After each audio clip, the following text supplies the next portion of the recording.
we just have some additional information about the suspect himself.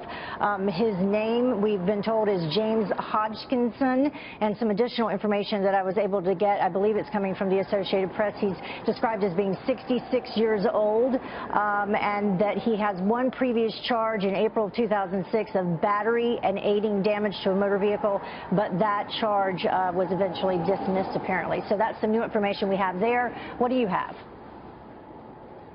Yeah, what we're trying to assess right now are the conditions of those who were injured. Steve Scalise, the Republican whip who was shot in the hip, he was transported via air and still is in surgery at this hour. This is a pretty bizarre scene. You can probably see the baseball field in the distance away from me here. We're on a bridge just about a half to quarter mile away from there. This is a residential area in Alexandria, Virginia, right across the river. I live just a couple of blocks from here. In fact, a few days ago, I was in the coffee shop directly across the street from the baseball diamond, and I was at the gym when I heard this, and I knew that the Republicans were practicing because I had just talked to an aide a couple of days ago about the practice, and in fact, I was asked to come out and watch. I have been out to these practices before to do some feature stories, and they play an actual game, and Congressman Scalise was at second base when he was shot in the hip. This was a dramatic scene here, and if you look up and down the street there, Monroe Avenue is the street. There's a couple of cars across the street from the ball diamond where the windows have been shot out, and here in just about 3 or 4 minutes at the Capitol, there is going to be an all-member briefing about what happened this morning.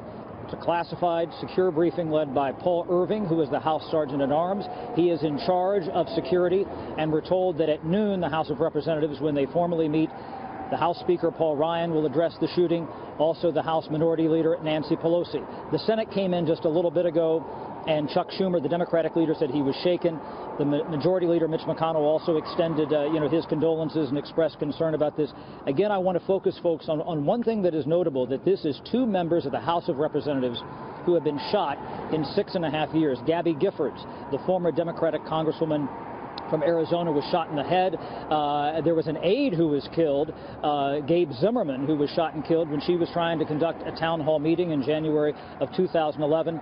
You've heard the others talk about the fact that there was the U.S. Capitol Police detail here with Scalise. Because he's in leadership, he gets a certain level of security. The same with the Speaker of the House, the Senate leadership as well. So they were here, and they returned fire and engaged the suspect. The Alexandria police chief said that his officers were here in about 3 minutes, and they engaged the suspect as well. That suspect was shot and is also at the hospital. But again, a shaking day here on Capitol Hill as members look back. And again, the fact that this congressional baseball game, it's something that members really look forward to. They appreciate the camaraderie on both sides of the aisle. They try hard. They want to win. Kevin Brady, who is the chair of the Ways and Means Committee, was injured in a home plate collision a couple of years ago. He was kind of proud of that. This wasn't quite Pete Rose and Ray Fosse in the 1970 All-Star game, but they appreciate that. They play hard. And ironically, it was last year, just about this time, it was the day before the congressional baseball game, that Democrats took over the House floor in their sit-in to protest gun violence. And in fact, Republicans argue that one of the reasons they won the game is because they believe the Democratic members were tired occupying the House floor for more than 24 hours the day before. Yeah, it's amazing, this regular practice that they have. They go out there at 6:30 in the morning. They're concentrating on playing for this charity baseball game. It's definitely going to make them rethink their security because, as you say, I mean, had it not been for his extra security, there would have possibly been none out there. And we have been told over and over again that the outcome would have been drastically different. Chad, thank you so much.